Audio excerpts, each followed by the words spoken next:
What does a nuclear posture look like to you? I just want to make sure that we get this correct.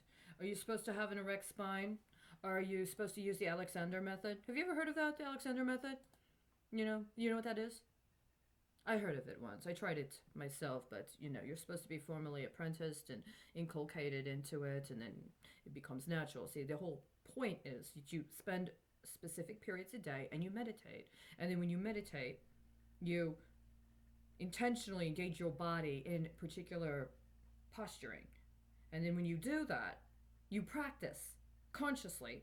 And then once you condition your body, it just happens. You're supposed to practice things. You're supposed to understand the technicalities of them. You move your body, you analyze your body, the symmetry, the asymmetry, what parts of your body aren't working the right way. And then after you practice it a certain number of times, it becomes inherent. You just don't even have to think about it anymore, right? So if something happens, say, and you need to react, rather than being stunned and not really knowing what to do, you've already trained yourself to understand a number of variables at any given time. And if you're presented with a scenario where those variables begin to compile in a way that presents what you've already assessed individually or in a component sort of analysis, then when you see it coming at you, you know what to do. You know where to go. If somebody inverts that, well, you might have to deal with that. What does it mean if they're giving you misinformation? You recognize it, but there's something, perhaps, that lets you know it's actually not available for confirmation as authentic. Well, then you have to do something else. You've trained yourself in how to do something. It becomes sublimated. It becomes reflex and instinct. Well, can you mass produce that capability? Can you just get an exemplar that's capable of analyzing it and taking it apart and looking at each of the pieces and then understanding how they fit together logically and then being able to move or to coordinate themselves or put their frame of reference in effect, analyze the situation, understand what's going on, and then they understand what the appropriate reaction is? Can you automate that? Can you mass produce it and then just distribute it to people, have them download it, and have them perform it as a function without themselves going through the work of understanding the components, practicing it, developing actual muscle memory for themselves, being conscious in their own body of what their limitations are or what the areas of attention need to be? So that if something comes at them, they're able to analyze what's coming at them instead of being mired in a process of constant self reflection. You're constantly obsessed with yourself instead of manufacturing neuroses. So the people are always susceptible to somebody else's opinion and analysis of them.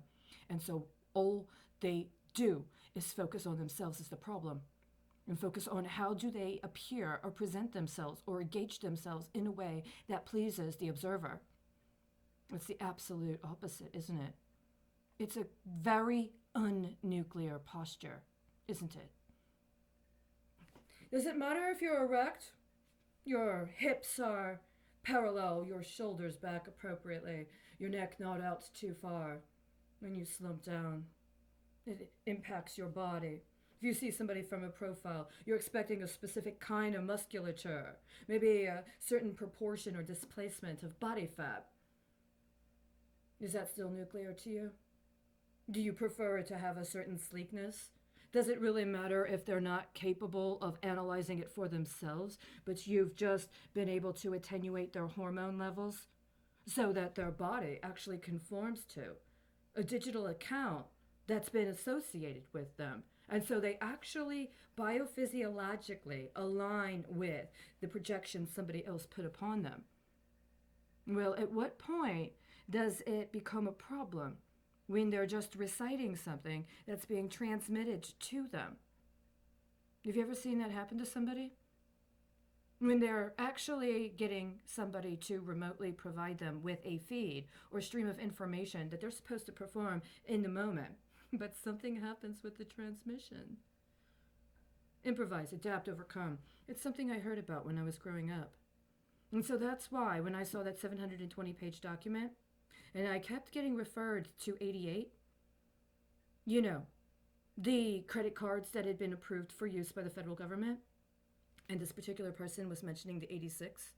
You know, that big, big, big document concerning reform of the tax code? I said there must be something in there. There's a lot in there. But something went wrong. You know, somebody who was a veteran of the United States military and then made it to the Senate might have a unique perspective on that. Perhaps too unique. Perhaps there needed to be more people that would have been able to have identified that as being a potential flaw in the coding that was the tax code from 1986.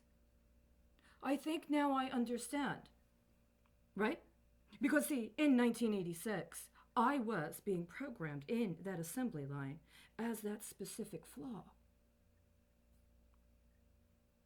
I had to self-regulate, right? And that's what we're dealing with now. You know, I was born at this very important time, apparently, between 76 and 78. Right in the middle. 77. I was born in 1977. You know what else was born in 1977? Yes, you do. Right? So how big does it need to be? And is size really all that important these days?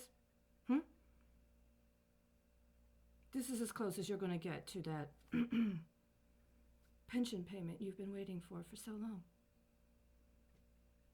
I'm absolutely confident that you are the appropriate person to be the recipient of this information and this energy. And it's completely appropriate. And you did everything completely legitimately, by the book, authentically, in order to be a justifiable recipient of this specific kind of benefit.